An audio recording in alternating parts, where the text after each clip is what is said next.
Sonora, cuarto lugar nacional en delitos de menores imputados. Hay delincuencia organizada, siendo familia o no familia. Entonces, ¿quién está detrás de estos jóvenes, no? Tenemos que analizar en ese sistema integral de la conducta, qué le pasa al adolescente, qué ha vivido, qué está viviendo en su contexto de familia. Yo creo que el dato no solo debe de alarmarnos, debemos de obligarnos a actuar. No todos los jóvenes que viven en pobreza delinquen, ni todos los que delinquen son violentos. La clave está en no escatimar recursos para invertir en las estructuras de familia. Delinquen cuando coincide la violencia familiar, la exclusión social, el abandono escolar, el crimen organizado y la falta de apoyo emocional. Tenemos que romper con patrones porque ya no es la misma, ya nos comió esta era nueva, esta cultura digital.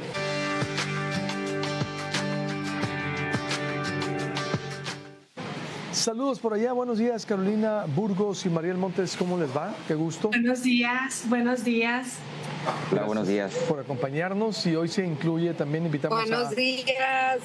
Guillermo Aguirre, él es también especialista en estos temas, recomendado por nuestras psicólogas. A ver, ya, así que no te pueden banear porque ya. No, bien, bienvenido Guillermo, bienvenido. Mande, perdón. Muchas gracias a todos. ¿Qué pasó? ¿Quién habló? Bienvenido, le digo. Bienvenido es, y parece, además Memo, pues es buen amigo. Se está cortando Carolina, a ver si podemos retomar. Además conocemos muy bien a Memo Aguirre, vivimos juntos por allá en Ciudad de México 2008, ya le llovió, compartimos cuando estábamos trabajando, en fin. Tenemos muy buenas referencias de él y su compromiso, sobre todo con los valores, con la familia, que es lo más importante, que nosotros tratamos de reforzar a través de las mesas, las conciencias de nuestros contenidos. Sonora, cuarto lugar nacional en delitos de menores imputados. ¿Qué está pasando y cómo evitar después de lo de Leila Montserrat, que vimos también que está vinculado a lo de Leila? Después de lo de Leila nos metimos a investigar las cifras, que pues es lo que se denuncia. Son cifras del INEGI 2023. Estamos seguros que hay más, que hay una cifra negra ahí. Te las traigo en 2025, Luis Alberto, si gustas, se las pasé a la producción. Se les pasé a la producción al 2025 y estamos en un nada decoroso segundo, tercer lugar. Si gustas, le pasé a la producción unas imágenes de INEGI donde, bueno, Sonora estamos en el cuarto en esas. Pasé otra que está al 2025. Dice al 2023, pero los últimos datos son al 2025, Luis Alberto. Entonces, hay otro gráfico también. Ahí está. Y este gráfico es muy importante, Luis Alberto, porque nos habla de que son los varones con gran diferencia con respecto a las mujeres, los que están pues pasando por estas carpetas de investigación en materia de justicia penal. Y hay una más que es muy, muy dolorosa, que tiene que ver con la ideación suicida y el intento de suicidio también, que se da una vez ya integrados en ese sistema de justicia de los y las adolescentes. Entonces, esta gráfica es muy importante y muy dolorosa también, porque pues la delincuencia adolescente en México no tiene, ya sabemos, una sola causa, no es una combinación de factores sociales, familiares, económicos, escolares y comunitarios. No, la principal razón que yo pudiera mencionarles es la violencia y la desintegración familiar. En su mayoría, y según los datos del INEGI y otras investigaciones que estuve estudiando, estos jóvenes han sufrido maltrato físico o psicológico, abandono paternal, violencia intrafamiliar y han normalizado el consumo de drogas. No estamos hablando de que todas las infancias o todas las adolescencias delinquen, Luis Alberto. Se juntan una suma de factores psicosociales y emocionales también para que esto suceda, ¿no? La pobreza, la falta de oportunidades, el abandono escolar, un joven que no está yendo a la escuela, también el ocio, la falta de un empleo digno. Esto es parte de la responsabilidad que tenemos también como sociedad. Y por último, en esta primera entrega te digo que también el reclutamiento por crimen organizado. ¿Quién está detrás de estas infancias? Hay padres de familia, hay personas adultas a cargo de ellos o responsables de ellos, o hay delincuencia organizada, siendo familia o no familia. Entonces, ¿quién está detrás de estos jóvenes? No puedo hablar yo de valores y de que las familias no apropian los valores con sus hijos si no sé, no es de mi conocimiento si estos jóvenes que delinquen pertenecen a qué familia y a qué se dedica la familia. O sea, también ahí hay una parte importante que considerar. ¿Qué hacer, Carolina, en lo que está pasando? Yo creo que lo que hay que hacer, debemos crear programas de prevención desde la infancia. Justo ayer estuvimos en la Comisión Estatal, Mariel y yo, hablando sobre niños, problemáticas sociales en niños. A ver. No, se está... A ver, no se está cortando. No escucho a Carolina. Y vuelvo al punto, acción y actividades. Me decías, Caro, estoy teniendo un problema con tu comunicación, discúlpame, qué pena. Me quedé hasta que justo ayer estuvieron en la Comisión Estatal de Derechos Humanos. ¿Mande? Vamos a meter... A ver, vamos a meter por teléfono a Carolina porque no la estoy escuchando. Porfa. Adelante, Guillermo, ¿qué opinas? ¿Qué hacer con esto? Mira, me parece muy importante agregar a la información que nos comparte Mariel un dato precisamente también de la encuesta nacional de niñas, niños y adolescentes, niños y mujeres, que el 63% de las niñas y niños entre el 1 y 14 años han experimentado algún tipo de disciplina de violencia o de violencia disfrazada como disciplina. Entonces, es importante atender esa perspectiva que mencionan, donde pareciera en principio, ¿no?, que el incrementar las penas, que es algo que se ha venido comentando, pareciera en principio pudiera parecer una respuesta justa desde la emoción social. Sin embargo, pues no reduce el delito ni repara el daño, sino que aumenta la reincidencia, ¿no? Estamos trabajando en un sistema integral de protección. México ya lo tiene, ha adoptado ese sistema de protección integral, pero ya hay evidencia a nivel mundial en donde simplemente el incremento de las penas no incide, no se traduce de manera significativa en la reducción de la comisión de delitos, ¿no? Incluso incluidos aquellos que involucran a las adolescencias. Por lo cual coincido con lo que comenta Mariel en sentido de que la clave está en ese trabajo desde la estructura de familia, porque los muchachos, los adolescentes, pues realizan una conducta a razón de aquello que han experimentado en sus contextos de familia, han sido víctimas de violencia, la falta de afecto, de acompañamiento, de la presencia, de la figura de los padres, de los cuidadores, de su red de apoyo. Y algo bien importante, Luis Alberto, que a mí me gustaría destacar, el compromiso también institucional que estamos haciendo las instituciones, todas ellas, sumando y asumiendo la responsabilidad, porque cuando un adolescente delinque, pues se convierte en ese prietito en el arroz, ¿no? Y nos vamos a señalar esa conducta específica, pero tenemos que analizar en ese sistema integral de la conducta, qué le pasa al adolescente, qué ha vivido, qué está viviendo en su contexto de familia. Carolina, ¿qué hacer? Me quedé que fueron a la Comisión Estatal de los Derechos Humanos. Fuimos a la Comisión Estatal del Congreso del Estado. Perdón, del Congreso. Ahí se me cortó.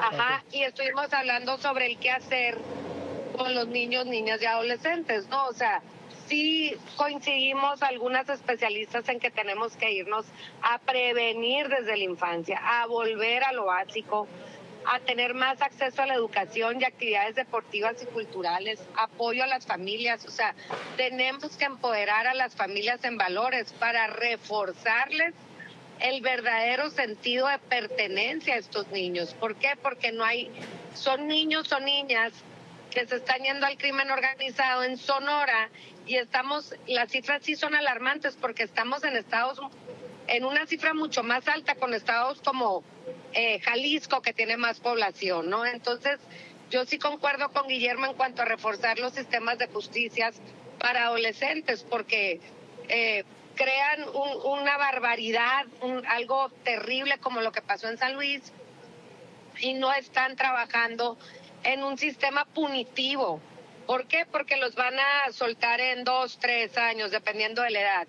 Y el chiste es crear un sistema como Londres, como Europa, sistemas de adolescentes donde a través de esos reforzadores vamos a crear una mayor prevención. Sobre todo, yo creo que el dato no solo debe de alarmarnos, debemos de obligarnos a actuar. Si estamos viendo que el incremento en vez de cada año va subiendo. Tenemos que hacer algo en todos los niveles, tanto judicial como de salud, como educativo. O sea, ¿qué nos está pasando como sociedad, no? Entonces hay que hablar de la raíz, desde la prevención de... Prevención, híjola, y entre esas cifras, mira, entonces estamos en segundo, tercero, estamos incrementando lo que les decía. Son cifras aquí a 2025 decías, ¿verdad, Mariel? Empezando. Sí, el cierre fue al 2025 y aquí, Luis Alberto, hay algo que pues se ha estado haciendo en esta mesa de psicología y en otras mesas de Proyecto Puente, haciendo hincapié en la no normalización de armas, en la no normalización del uso del alcohol, el consumo de alcohol a edad temprana. Acuérdense también que hay una gran influencia del entorno comunitario, de que, como dice Guillermo, a ver, ¿qué están haciendo las instituciones para rescatar los cascos violentos de las ciudades? Así se le llama en política, ¿no? O sea, los cascos violentos de las ciudades donde hay normalización de armas, donde hay presencia de pandillas, donde hay impunidad frecuente, donde pues todo esto incrementa la probabilidad de imitación de conductas delictivas. Y es algo muy importante también, Luis Alberto, considerar que no todos los jóvenes que viven en pobreza delinquen, ni todos los que delinquen son violentos, pero sí la conducta delictiva juvenil es una señal de vulnerabilidad acumulada, no simplemente un hecho de maldad o falta de valores. Y ahora vamos a hablar directo con las personas que sí tienen padre y madre presente, que sí tienen padre y madre que se encargan de educar en valores. También que no descuidemos esta parte, Luis Alberto, de las emociones, porque hay mucha violencia en las escuelas que deriva de un mal manejo de emociones. Viendo estas cifras de los varones muy altas con respecto a las mujeres, lo que te puedo decir es que en la consulta clínica de 10 adolescentes, yo atiendo a 9 mujeres y un varón. O sea, así también están las cifras en la consulta, 9 mujeres y un varón. ¿Por qué? Porque los padres y madres de adolescentes también les falta acercarse a este tipo de contextos y medios. Entonces, delinquen cuando coincide la violencia familiar, la exclusión social, el abandono escolar, el crimen organizado y la falta de apoyo emocional. O sea, son 5 factores que por lo menos 3 de ellos se hacen presentes cuando un joven delinque. Efectivamente estuvimos ayer, Carolina y yo, en una mesa que tenía la intención de una iniciativa de ley que tiene que ver con la mendicidad, la sobreexplotación, la explotación de los niños y niñas trabajando en las calles, y la sociedad civil y otros organismos como la Universidad de Sonora, Baby Jim, etcétera, que estaban ahí reunidos. Se nos pidió nuestra, no nuestra opinión, pero cómo digamos, retroalimentar esta iniciativa de ley, porque sí se habla de mucho adolescente en la calle, de mucho adolescente en descuido y en abandono familiar, de mucho adolescente con diagnósticos que no se tienen por parte de las familias, que confunden TDA con indisciplina, que confunden depresión con aburrimiento, que confunden. Entonces, falta mucho por hacer por parte de las instituciones también, Luis Alberto. Bueno, conclusión, las instituciones y las familias, ¿cómo cerraríamos, Memo, Carolina? ¿Qué le dirías al papá y a la mamá? Antes, porque el hijo, pues la delincuencia está al orden del día. Estamos viendo el asesinato de Leila Montserrat. Fue de niñas que, pues fue terrorífico lo que hicieron. Le dijeron, se te apareció el diablo. Así. Es la clase de juventud que se está formando también en estos días, desgraciadamente. Por eso lo tenemos que abordar. A ver, Memo. En mi experiencia en el juzgado familiar, Luis Alberto, te comparto cómo es que las familias, los padres de familia o quien se hace cargo se enfrentan y se enfrascan en una guerra entre ellos y dejan por un lado los hijos. En apariencia, la causa de la defensa de los hijos es como la razón que los aproxima a la sede judicial para defender y procurar. Pero luego descubrimos que ahí lo que tratan los padres es vencer a la parte contraria, aun cuando se les explica de la importancia de los vínculos afectivos, de que los niños estén en contacto, a que los aparten del conflicto de pareja. Desafortunadamente, muchos de los casos, pues lejos de estar preocupados por la protección de las infancias lo que quieren es sentir que le ganaron a la pareja, que le ganaron en el proceso judicial. Entonces, aparentemente estamos haciendo conductas en la protección de ellos, pero nos apartamos de eso. Y además, creo que es importante, así como fortalecer y promover las estructuras de familia, impulsar desde los centros de justicia para la mujer, desde las instituciones, programas especiales para que les acompañemos a los padres a aprender a ser padres, porque van a repetir los padres en sus procesos de crianza aquella forma en la que fueron educados a lo largo de los años. Y sabemos que las estrategias con las que muchos fuimos educados del pasado pues ya no son vigentes ni actuales, y no garantizan esa protección integral para las infancias y la adolescencia. Yo me sumo al llamado que tanto hace Mariel como Carolina en cuanto a que la clave está en no escatimar recursos para invertir en las estructuras de familia, en promover valores, en recuperar esos valores familiares del respeto, del amor, de la comunicación, de la confianza, y que los papás sepan la importancia para sus hijos de ese vínculo afectivo, de ese abrazo, de ese acompañamiento, de esa forma de estar, porque ser papá y ser mamá no es nomás la responsabilidad tradicional del padre de querer llenar la despensa. Ser papá es hacerse cargo emocionalmente de la vida y el desarrollo de cada uno de nuestros hijos. Y presente, estoy de acuerdo. ¿Cómo cerramos, Carolina? Estoy de acuerdo completamente, pero sobre todo en entender, como dice Guillermo, ¿no? O sea, entender que el estilo de crianza y la crianza que viene de creencia, sí la venimos repitiendo el 95% de las veces. Tenemos que romper con patrones porque ya no es la misma, ya nos comió esta era nueva, esta cultura digital. Siempre lo digo, ya sé que parezco taravilla, pero los valores, volver a lo básico, trabajar la crianza respetuosa. O sea, tenemos que tratar a nuestros hijos con respeto, con empatía, con solidaridad. Ya no funciona lo de antes. Ahorita estamos viendo que estamos en un mundo nuevo, en un mundo digital, y tenemos que aprender a formar, tenemos que aprender a educar. Es nuestro deber como padres y es nuestro deber como sociedad bajar estos niveles de adolescentes, de adolescentes que delinquen. Tenemos que bajar y volver a lo básico. Yo estoy de acuerdo contigo. Volver a lo básico, que es sencillo. Estoy plenamente de acuerdo. Y desde, como decías, hacernos cargo, dice más Memo, Dios, más espiritualidad, más todo. O sea, antes teníamos temor a Dios, ahorita ya no le tenemos temor a nadie, ya hacemos esas cosas. ¿Dónde están esos padres, esas abuelitas que nos enseñaban eso? O sea, yo de verdad era tremenda y no los hacía porque decía no, o sea, tenía un miedo espiritual mayor. Pues tenemos que volver a lo básico, a los valores, a la espiritualidad. De acuerdo. Carolina, para cerrar. Carolina. Lo que te dije, perdón, o sea, discúlpame, era Mariel, sí. Discúlpame, no, era Mariel. Ok, seguimos. Nada más para cerrar, Luis Alberto, sí, hay mucho joven, no sé si Carolina le esté pasando lo mismo en la consulta, que yo trabajo mucho la alexitimia. ¿Y qué es la alexitimia? Esta incapacidad de sentir las emociones, la alegría, la tristeza, el amor. Entonces son fríos, distantes, pasan cosas terribles, por ejemplo, en la televisión, en redes sociales, y ni siquiera parpadean del asombro, ¿no? Entonces estas sensaciones para ellos son desconocidas, y esto tiene mucho que ver con el alto consumo digital que está superando las más de 9 horas diarias en los adolescentes cuidados por las pantallas, porque son huérfanos digitales. Entonces, ¿por qué? Porque los papás están trabajando, están en sus actividades o también en el celular, y hay un alto descuido. Entonces, ¿qué pasa? Como este caso tan violento donde desgraciadamente perdió la vida una menor, y han pasado varios en el país.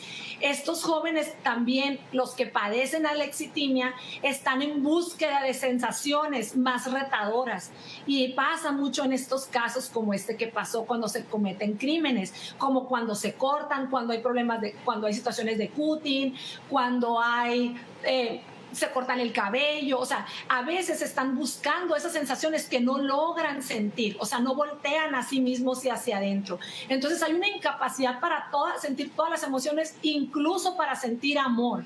Entonces es algo que sí es bien importante que se trabaje, la alexithymia y la distimia también, y la depresión también. Y estamos hablando que el 10% por lo menos de la población en general vive con alexithymia. Entonces no la estamos volteando a ver, y es algo desde lo psicológico que es muy importante. Esta incapacidad de la expresión emocional y del sentir.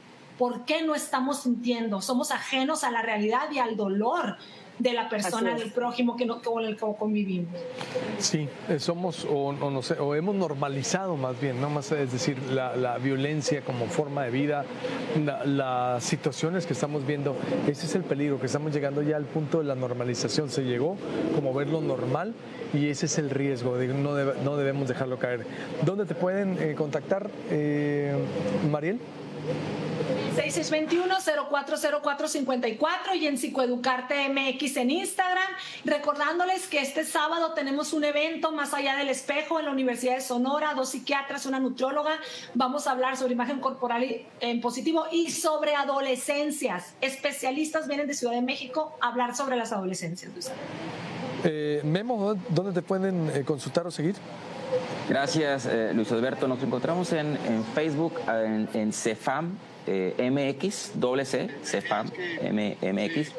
Estamos en Instagram también, en CEFAM _MX, y en TikTok, ahí me buscan como Guillermo Aguirre Mada, donde compartimos información especialmente sobre la protección a las familias, promover el cuidado, los vínculos afectivos y los acompañamientos integrales a las familias en conflicto. Muy bien, Carolina. Ay, pues bienvenido, Guillermo. Nos encantó tenerte en la mesa. A mí me pueden encontrar como psicóloga Caro Burgos en Instagram y en Facebook. Y pues sí me gustaría que fueran el sábado 18 de abril todas las personas que estamos involucrados con niños, niñas y adolescentes. Ahí el Unison. La Fundación Peña de Salazar está promoviendo esta gran exposición.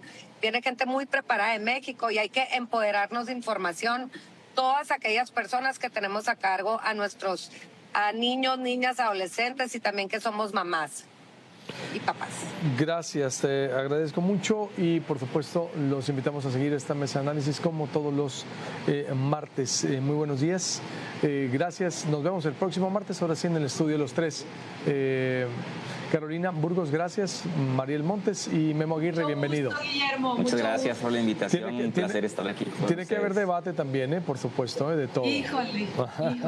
De todo un poco, gracias. No sabes a dónde llegaste, Guillermo, con nosotros. Buenos días. Es un placer. Gracias. Igualmente. Bye, bye.